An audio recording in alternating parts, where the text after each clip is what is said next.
Olá para você, bem-vindo para mais um vídeo aqui do Ministério Integre, o Ministério de Jovens aqui da IBNU, e todo sábado a gente lança aqui esse vídeo sobre o Evangelho de Marcos, e agora chegamos no capítulo 13 do Evangelho de Marcos, que é um capítulo muito bom, muito interessante, que deve fritar um pouquinho os nossos miolos aí, e por isso que eu tô aqui na companhia do Jonatas e da Carol para a gente conversar sobre esse capítulo tão escatológico do livro de Marcos. Tudo bom contigo, Jonatas?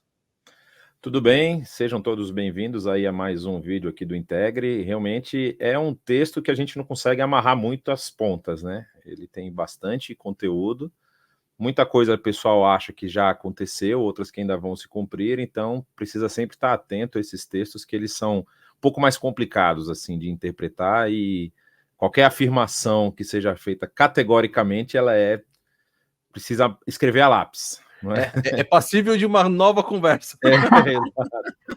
Será que é o fim do mundo, gente? Pois é. Vamos no fim conversar. do mundo a gente vai saber, né? No fim do mundo a gente vai saber. Quando chegar, a gente vai saber, tem certeza, né? Mas é isso aí, vamos conversar sobre esse Marcos 13.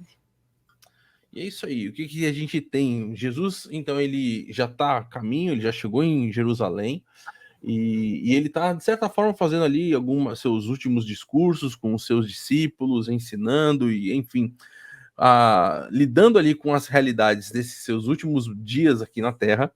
E nesse capítulo 13, Marcos separa para conversar um pouquinho sobre essa realidade que está tão ligada ao coração daqueles discípulos e também ligada ao nosso coração, que é, de certa forma, uma incerteza, muitas vezes, talvez até uma insegurança a respeito das questões que envolvem o futuro.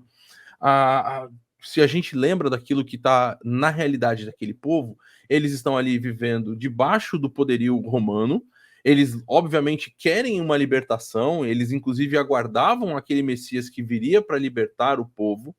Essa realidade não fica só, vamos dizer assim, restrita aos evangelhos, vamos dizer assim, porque esse sermão escatológico, você tem ele, inclusive, bem maior, ampliado no livro de Mateus.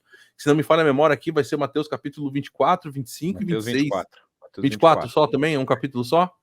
Esse trecho que nós vamos avaliar esse hoje trecho, está né? em Mateus 24. Mas Mateus 24 tem um sermão escatológico maior, mais ampliado, Sim. né? Ele tem mais informações. Mas quando a gente vê Jesus ressuscitado depois, por exemplo, em Atos, logo no capítulo 1, os discípulos também estão com aquela pergunta: e agora que as coisas vão acontecer? Então, essa realidade daquilo que envolve essa perspectiva escatológica, ela está conectada com o coração deles e, de certa forma, com o nosso. E a gente quer conversar um pouquinho com você hoje sobre o que a gente pode aprender com isso e aplicar nas nossas vidas, né? E, sem sombra de dúvida, uma das realidades que a gente, vamos assim, aprende dentro da questão escatológica é que existe o famoso já, mas ainda não. E esse texto talvez esteja conectado com muito dessa realidade de questões que já estão acontecendo. Afinal, os últimos dias, eles são uma realidade nossa, assim como foram de realidades dos discípulos, e ao mesmo tempo estamos aguardando muita coisa acontecer. O texto, então, ele vai estar recheado dessa questão bem interessante para a gente. E logo no começo a gente vai ver já algumas coisas sendo trabalhadas por Jesus que talvez fossem uma dessas realidades tão importantes do coração deles, porque ele vai falar sobre o templo. Afinal, ele vai falar: olha só, vocês estão vendo aqui as grandes construções que tem, não vai ficar pedra sobre pedra, não vai ficar nada aqui daquilo que... E eles estão ali em Jerusalém olhando, e é óbvio, a construção mais, vamos dizer assim, mais esplendorosa, sei lá que palavra que a gente pode dar, mais grandiosa que existia, era exatamente aquele templo, que agora não era nem o templo de Salomão, nem o templo reconstruído, mas era o templo de Herodes. E então a gente vê que, na verdade, essa ideia de algo que foi quebrado e foi restaurado, já era uma realidade na vida deles. Eles já estavam aí vivendo sobre isso. E quando Jesus então fala, olha isso aqui... Oi? Jesus mexe num ponto meio nevrálgico, assim, né? Porque Sim. ele fala, quando os discípulos mostram para Jesus, nossa, olha que grandiosidade, que beleza. Então os discípulos são encantados com isso, né? Com aquele templo magnífico, como eram os judeus na época, né? Devia ser uma obra magnífica mesmo. E para o período, para a cidade, para o tamanho da cidade. E Jesus mexe numa coisa que parece que é a firmeza deles. Parece que eles quando contemplam aquilo, e Jesus fala, ó, não, isso aí não é permanente. Isso dá uma balada nos caras, porque Jesus mexe em alguma coisa que é onde eles colocam a firmeza deles. E aí Jesus começa a falar a respeito das coisas que vão acontecer, né? E os últimos dias já começaram quando Jesus veio, pela primeira vez, né? Então Jesus está falando, ó, vai começar um novo tempo, se preparem para isso. E eu fiquei pensando, lendo um pouco mais adiante, fala que aí Jesus começa a falar, né, de guerra, de rumores de guerra, de coisas ruins que vão acontecer e que isso vão ser sinais, né, de que a segunda vinda de Jesus está próxima. E isso envolve um pouco de sofrimento, porque o próprio texto fala que são como dores de parto. E aí eu fiquei pensando sobre isso, pensando sobre o quanto a gente não gosta do sofrimento.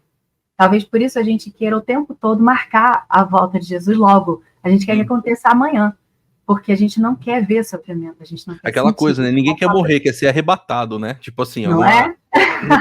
Não tem essas coisas no meio assim cristão, não. Eu não quero morrer, eu quero ser arrebatado. Não vou passar por isso, né? Meus olhos não vão ver a terra, enfim. E aí eu fiquei pensando sobre isso, falando né, sobre aquilo que... E, na verdade, o sofrimento, ele, de uma certa maneira, ele depura a gente, né? Ele refina. Quando a gente passa por sofrimento, a gente bota para fora coisas que a gente nem sabia que tinha. Ou a gente tira forças de onde a gente nem sabia que tinha. Então, assim, é meio que agridoce, né? Falar sobre isso, porque eu também não gosto de passar sofrimento. Ninguém gosta, ninguém escolhe. Sim. Mas, às vezes, a gente precisa disso para ser testado. A gente precisa passar por um período nesse sentido, né, de um pouco de sofrimento, porque a gente precisa saber do que a gente é feito. Então, talvez Jesus avise os discípulos que, olha, coisas ruins vão acontecer, estejam preparados para isso. Mas fiquem preparados no sentido de que vão passar por um refino. E no meio disso aí, a gente tem que tomar cuidado com o que a gente se apega, né? Porque eles estavam apegados a construções grandiosas e vai cair. E de repente a gente pode começar também a se apegar a outras coisas, como por exemplo, ó, tá o falso o Cristo ali, alguém falou o Cristo, eu vou lá, sabe? E eu acho legal esse contraste, porque Jesus vai falar assim, ó, de tudo que não vai passar é o seguinte, é a minha palavra. É isso aí. Tem uma questão que aí a gente fala que é tentar tirar um pouco daquilo que a gente pode aplicar para a nossa vida. Tem uma questão muito interessante cultural aqui que a gente precisa também analisar, porque a questão é a seguinte, a Carol citou muito bem citado a questão do apego que eles tinham ao templo. A gente às vezes não entende muito o que significa isso. Mas é porque ele era bonito. Aqui no Brás tem um templo, aqui em São Paulo tem um templo bonito também, né? Será que a gente vai se apegar a ele?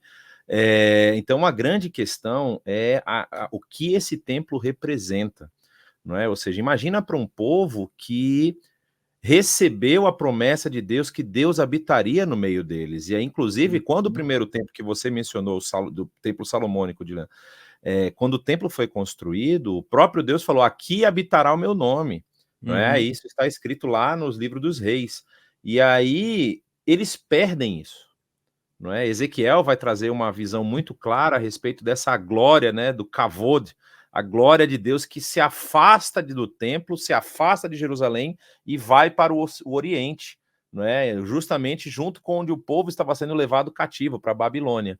E aí, uma coisa interessante, nas duas inaugurações, né? Vamos deixar essa inauguração salomônica e na inauguração de Esdras, tem uma diferença clara. A inauguração de Salomão do templo, a gente vê a glória de Deus descendo e enchendo o templo.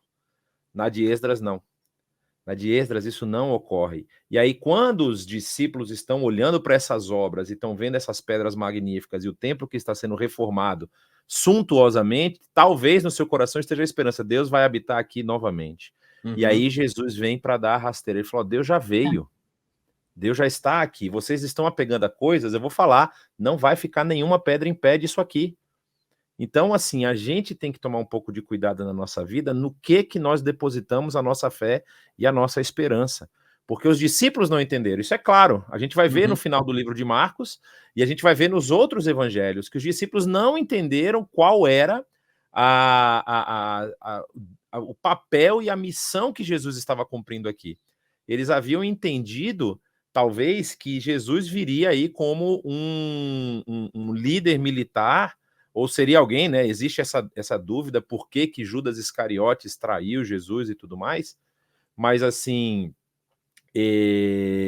existe essa questão de os discípulos talvez não compreenderem, quando Jesus morre, eles entendem que o ministério, que aquela missão deles havia acabado, eles vão fugir.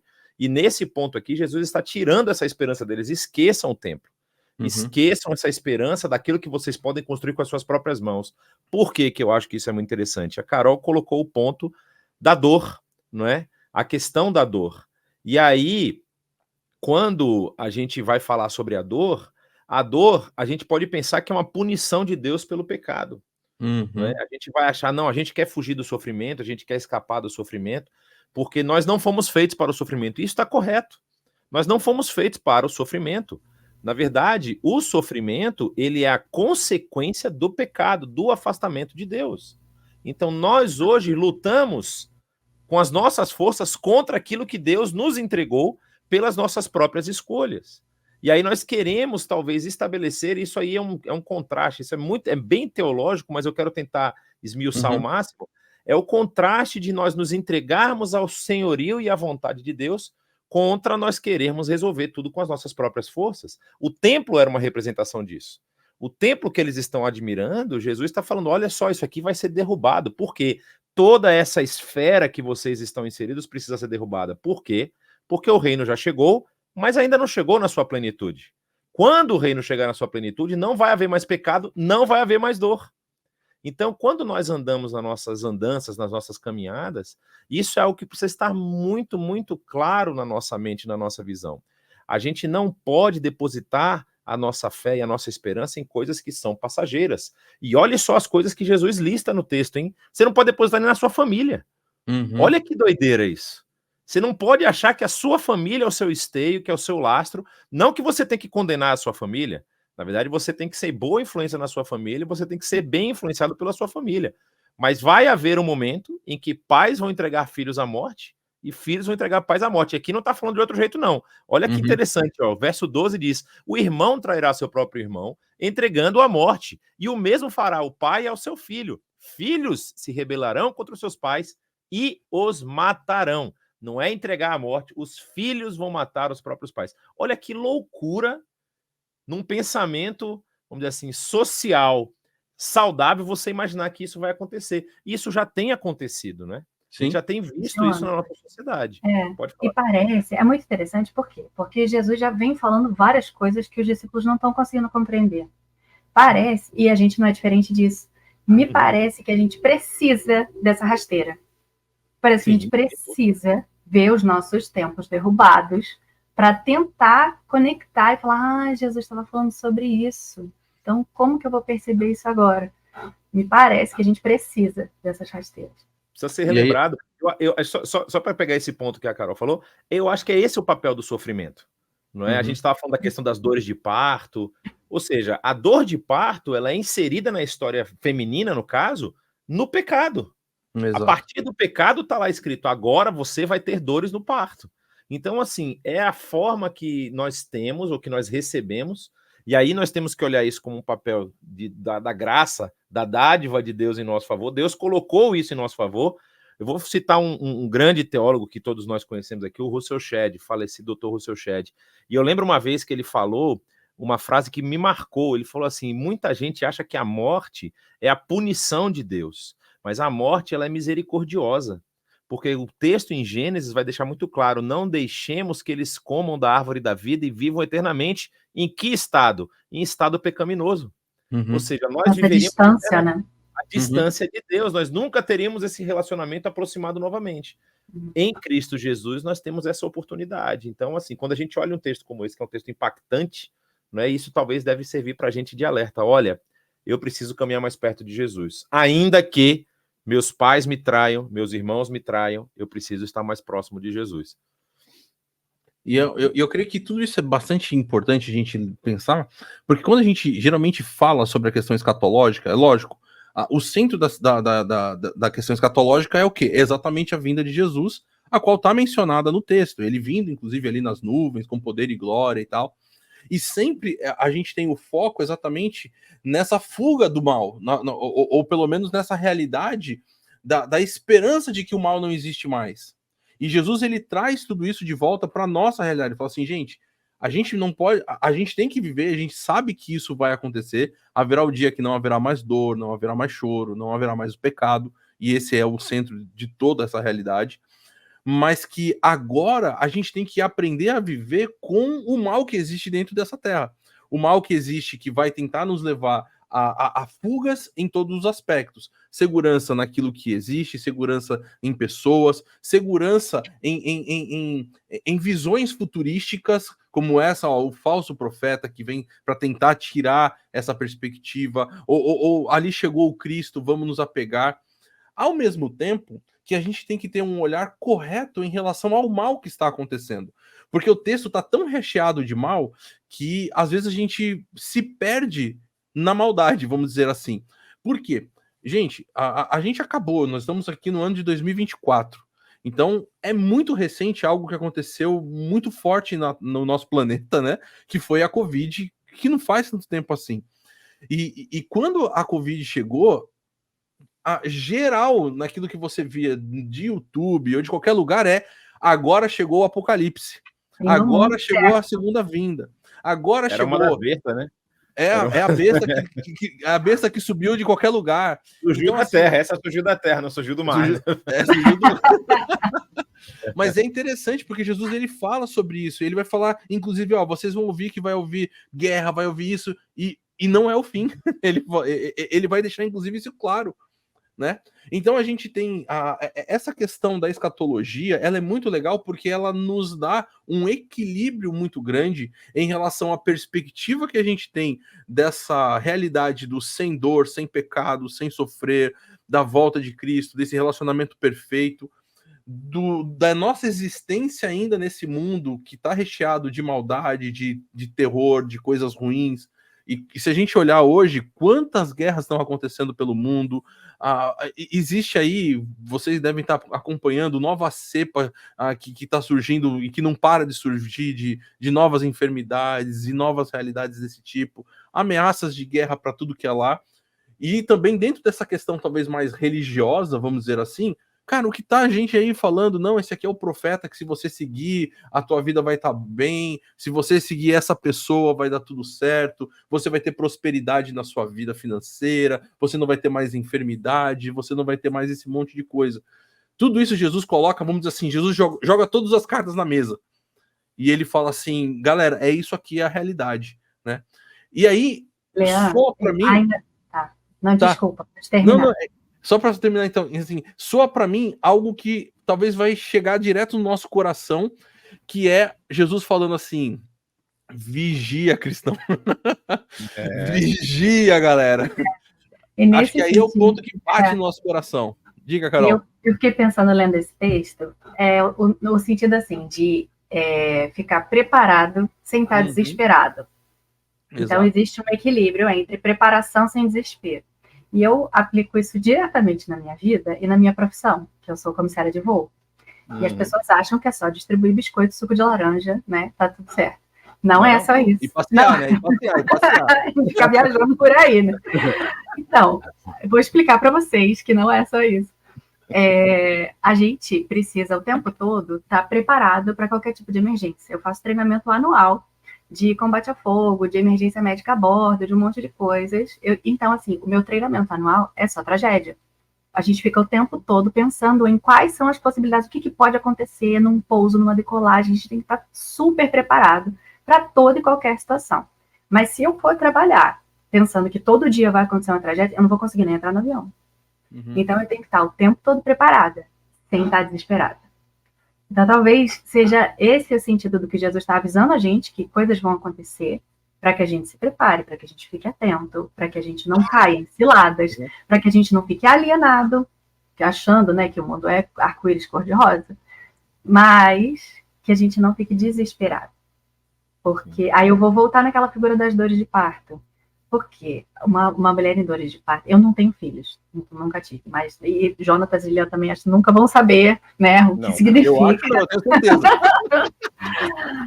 Espero que vocês nunca saibam, mas a coisa começa a se intensificar, né? As contrações começam a aumentar e a dor de parto, e aquele desespero, e a mulher começa a entrar em desespero.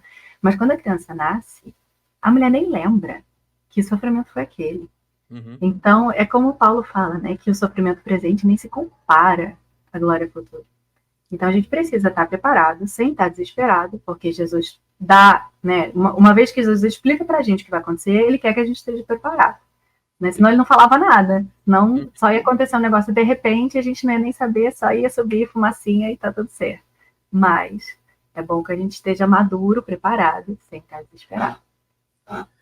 Essa imagem que a Carol falou agora da comissária, do comissário, da comissária de bordo num voo, que ele tem que estar preparado, mas sem estar desesperado, isso me fez pensar que isso só é válido se você sabe o piloto que você tem, né? Porque quando você entra lá, você sabe, esse piloto aí já deu umas rabiadas lá na pista na hora de pousar, o coração bate mais forte. E eu acho que esse é o interessante dos evangelhos e também do que a gente vai ver no Novo Testamento, é que além de nós termos um piloto que não erra, nós já temos a vitória garantida no final, porque isso também já foi profetizado. Então, na verdade, esse texto aqui que Jesus está falando, ele soa para mim muito mais como uma preparação, como a Carol falou, para a emergência, para aquilo que nós vamos viver nesse momento aqui. Ela está falando de um período de voo. Num período de voo não pode acontecer qualquer coisa. Eu vi esses dias um vídeo, Carol, não é para te assustar não, que eu sei que você deve ter visto também. Não, eu assisto O avião terminou de decolar e a roda caiu. Eu falei, eu quero ver a hora de descer, bonitão. E agora, para pousar? Então, eu quero ver a hora de descer, porque o cara tava filmando o avião assim, o avião subiu, a roda caiu. Eu falei, agora que é bonito, já tá lá no ar, vai pousar na água, né? Sei lá o que vai fazer. Mas, assim, a gente já sabe o nosso desfecho, né? Jesus mesmo declara a derrota de Satanás e Apocalipse vai trazer uma figura tão bem desenhada de como vai ser o final dos tempos. Então, nossa vigilância, no caso, ela é importante, primeiro, para que nós estejamos atentos aos sinais. Uma mulher que está em trabalho de parto, ela não tem como ela fugir de um sinal tão claro como esse. E ainda assim, não sei se a Carol já ouviu, mas eu já ouvi história de mulheres que chegaram no hospital e não sabiam que estavam grávidas. Estavam com uma dor, não sabiam o que era, de repente descobriu que estava grávida e estava para parir. Aí, assim, coisas estranhas no mundo que nós vivemos, mas nós não devemos ser assim, nós devemos estar atentos aos sinais, prestar atenção, vigiar para que a gente saiba exatamente o quando e como essas coisas vão acontecer, estar aptos a perceber e a reagir de forma sábia e saudável ao que for acontecer, mas, como ela mesma falou, sem desesperar, porque a nossa vitória já é garantida. Então, nós sabemos do desfecho e sabemos que temos que caminhar. Então, caminhemos vigilantes e confiantes de que nós já temos o resultado final ao nosso favor. É isso aí.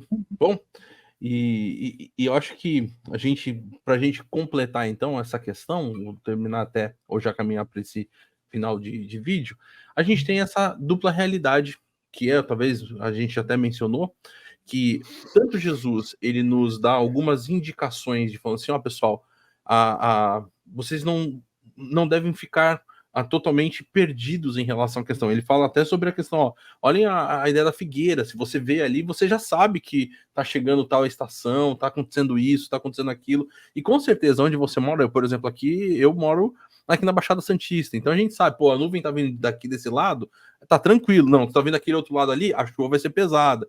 A gente tem algumas indicações de cada lugar que a gente mora, de informações a respeito de vento, quando vem desse lado, vem assim, nuvem, aquilo. Ao mesmo tempo que a gente não tem o controle sobre todas essas realidades. De uma hora para outra pode mudar todas as coisas. E dentro da realidade daquilo que envolve a nossa vida e o nosso tempo que nós estamos vivendo agora, isso também é assim. Jesus, ao mesmo tempo, ele fala, olha, tem vários sinais que vocês precisam ficar atentos e vigilantes, mas, oficialmente, só o Pai sabe de qual é o dia e a hora. E ele vai falar assim, nem os anjos, nem o Filho, e não foi revelado para homem nenhum. Então, qualquer pessoa que fala assim, não, eu sei a data, foi me revelado aqui, já chuta, né? Solta a Janice em cima aí, ó. A Janice que tá aí ó, atrás já solta ela. Deixa ela quieta ali, ó. Isso tem muito a ver com controle, né? Como a gente quer Exato. controlar as coisas, como a gente quer saber, né, determinar as coisas. Mas eu fico pensando quão importante, por exemplo, é essa preparação e como é que a gente se prepara. Uhum. É de fato prestando atenção no que Jesus fala, né? A gente ficar ouvindo profeta disso, youtuber daquilo, gente fazendo conta assim, presta atenção no texto, presta atenção no que Jesus fala. Então, se a gente se dedicar um pouco mais a ler esse livro, a ler Marcos, a consultar, ver o que Jesus está falando, isso vai dar um pouco mais de preparação para a gente. Amém. É isso aí. Bom, pessoal, então, deixar essa última rodada aqui de tanto a gente despedir do vídeo, como também trazer aquela última, vamos dizer assim, pô, isso aqui eu queria que você guardasse no seu coração até a semana que vem, quando vamos ler o capítulo 14. Carol, começando com você. Vigiar, se preparar, sem se desesperar. Pode vir voar comigo, eu estou preparada. Mas é isso, é prestar atenção naquilo que Jesus fala e ser maduro, não ter medo do sofrimento. A gente vai passar por coisas, né? Na vida a gente passa, não tem quem não passe uma dose de sofrimento, isso amadurece a gente, isso tira de dentro da gente aquilo que é do que a gente é feito e com Deus a gente passa por esse tipo de situação firme e confiante, porque é aquilo que o Jonatas falou, a vitória é garantida. A gente sabe o final, né? A gente sabe qual é o desfecho. Então, a gente tem que estar preparado, sem desespero. Tem uma questão muito interessante aqui que eu acho que a gente pode colocar nesse final. A gente passou e não acabou não lendo, mas no verso 24, 25 e 26, né, quando ele diz, ó, naqueles dias, após aquela tribulação, o sol escurecerá, a lua não dará a sua luz, as estrelas cairão do céu e os poderes celestes serão abalados.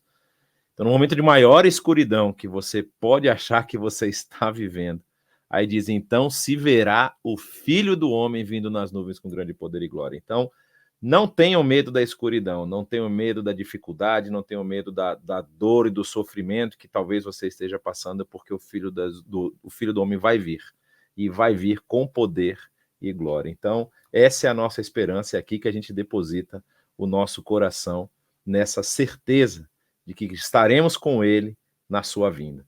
Amém. Amém. E é isso aí, então, pessoal. A minha também despedida com vocês aqui desse vídeo é essa. Estejam firmes e convictos de que Jesus realmente já venceu. Então, não é que, olha, lá no futuro ele vai vencer. Ele já venceu.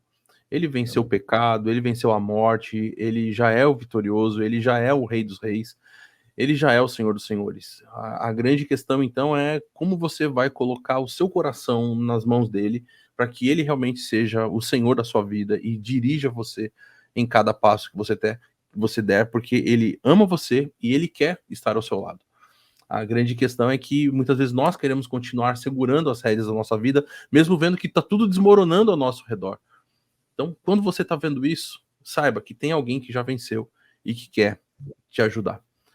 Bom, pessoal, esse vídeo a gente termina por aqui, mas amanhã tem IBNU, então a gente quer convidar você, se você está longe aqui de São Paulo, assista a nossa celebração às 9h30 da manhã aqui no canal do YouTube da IBNU, ou se você está aqui em São Paulo, quer vir fazer uma visita pra gente, Rua Tianguá, número 25, às 10 horas da manhã, a gente espera você, tá bom? E esse domingo agora tem um evento especial, então de repente se você quiser vir para conhecer, 9 horas da manhã a gente vai ter um café nordestino especial para você, e depois a nossa celebração. Vem celebrar esse Deus tão grandioso. Um grande abraço.